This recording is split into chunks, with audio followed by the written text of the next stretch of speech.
दोस्तों, दिनाक्षी short hand में आपका स्वागत है। अगर आप चैनल पर नए हैं तो चैनल को सब्सक्राइब करें और बेल आइकन जरूर दबाएं। इस डिक्टेशन की एडवांस आउटलाइंस और वाक्यांश आप हमारे पेड बैच से प्राप्त कर सकते हैं। हमारे पेड बैच में आपको प्रतिदिन सभी डिक्टेशंस की एडवांस आउटलाइंस और वाक्यांश दिए जाते हैं और कुछ ऐसी डिक्टेशंस जो केवल पेड मेंबर्स को ही प्राप्त होती हैं।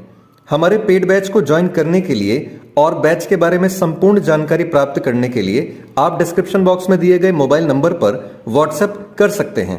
इस डिक्टेशन की डेमो आउटलाइंस आप हमारे टेलीग्राम ग्रुप से प्राप्त कर सकते हैं। तो चलिए डिक्टेशन को स्टार्ट करते हैं। डिक्टेशन 5 सेकंड बाद स्टार्ट होगी। Ready, start. बहुचर्चित फिल्म द केरल स्टोरी पर पाबंदी लगाकर बंगाल की मुख्यमंत्री ममता बनर्जी ने वही काम किया जो इस फिल्म का विरोध करने वालों ने हाई कोर्ट और सुप्रीम कोर्ट जाकर करने की कोशिश की थी। वे तो बुरी तरह नाकाम रहे, लेकिन बंगाल में ममता ने उनका काम कर दिया। उनका फैसला वोट बैंक की सस्ती राजनीति से प्रेरित है। उन्होंने इस फिल्म को प्रतिबंधित कर कट्टरपंथियों को खुश करने का ही काम किया है, लेकिन यह मनमाना फैसला है। यही कारण है कि फिल्म के निर्माता ने अदालत जाने की बात कही है। पता नहीं अदालत से उन्हें राहत मिलती है या नहीं, लेकिन इससे बड़ी विडंबना और कोई नहीं कि जब कुछ राज्यों में इस फिल्म को टैक्स फ्री करने की मांग की जा रही है और मध्य प्रदेश में तो कर भी दी गई है, तब बंगाल में उसे प्रतिबंधित कर दिया गया।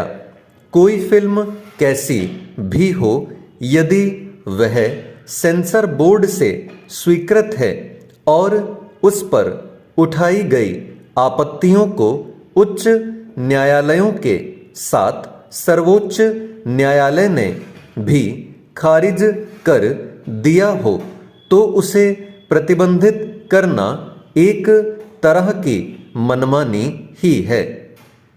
ममता बनर्जी ने द केरल स्टोरी को अपने राज्य में प्रतिबंधित करने का फैसला करते हुए कहा कि यह एक विकृत कहानी है और इसे केरल को बदनाम करने के लिए बनाया गया है। पहली बात तो यही उठती है कि क्या उन्होंने फिल्म देखी है।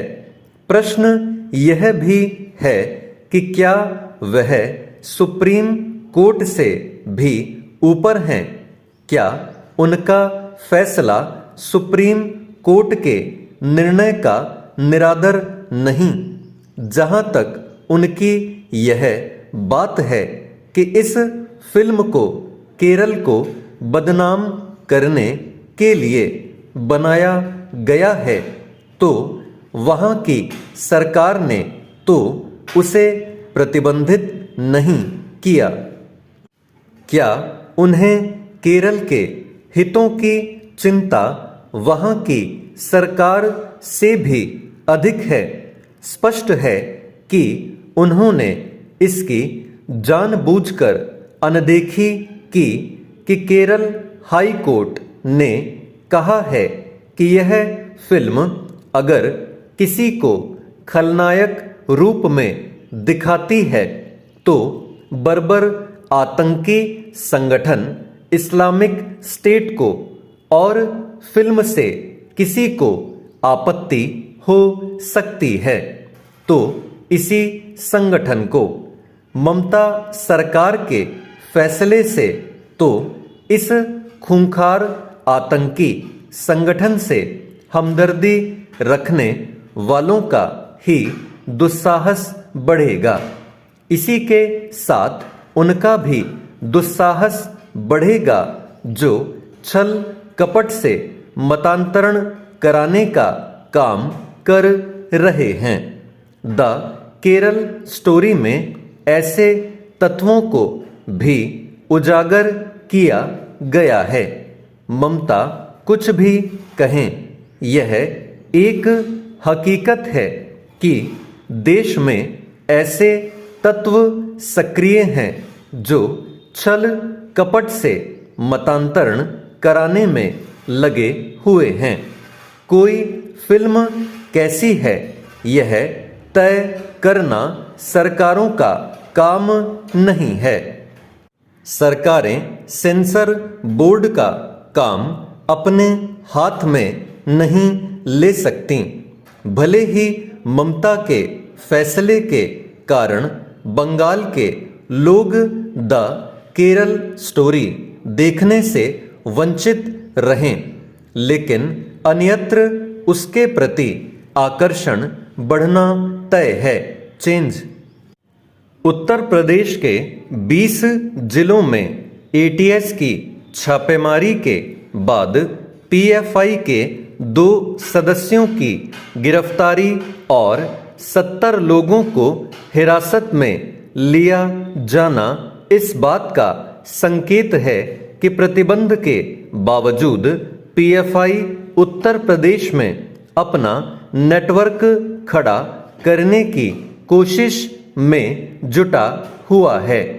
राष्ट्र विरोधी गतिविधियों में लिप्त यह संगठन येन केन प्रकारेण प्रदेश में अशांति फैलाना चाहता है और इसी उद्देश्य से यहाँ अपने संगठन को विस्तार देना चाहता है। यह जरूरी है कि प्रदेश में इसके संपर्कों की गहराई से पड़ताल कराई जाए।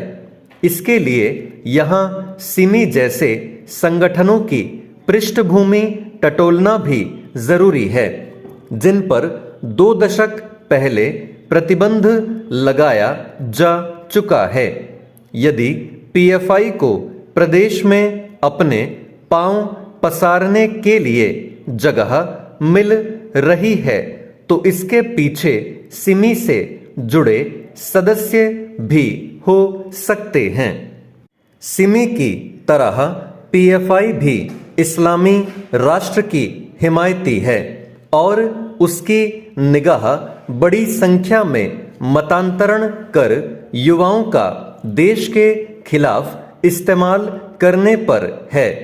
इसी दृष्टि से वे सामाजिक, आर्थिक और शैक्षिक रूप से पिछड़े मुस्लिमों में पैठ बनाने की कोशिश करते हैं। इसके लिए बच्चों की शिक्षा और उनका कल्याण करने का प्रलोभन दिया जाता है।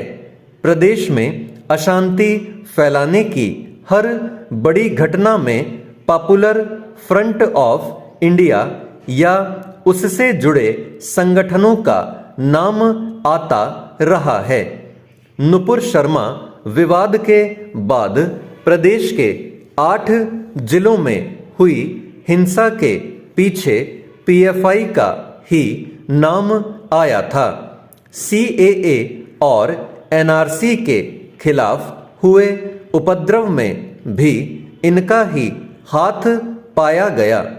बहुचर्चित हाथरस कांड के बहाने भी इस संगठन के सदस्यों ने प्रदेश में दंगे फैलाने की साजिश रची थी, जिसमें पीएफआई और उसकी student wing campus front of India के 5 सदस्यों को गिरफ्तार किया गया था।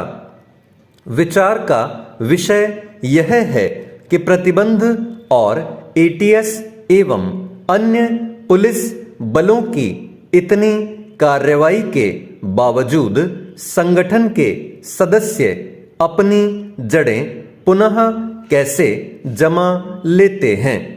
अब वाराणसी में संगठन के 2 सक्रिय सदस्यों को गिरफ्तार किया गया है, तो उनसे पूछताछ के बाद ऐसे लोगों का भी पता लगाना चाहिए। स्टॉप।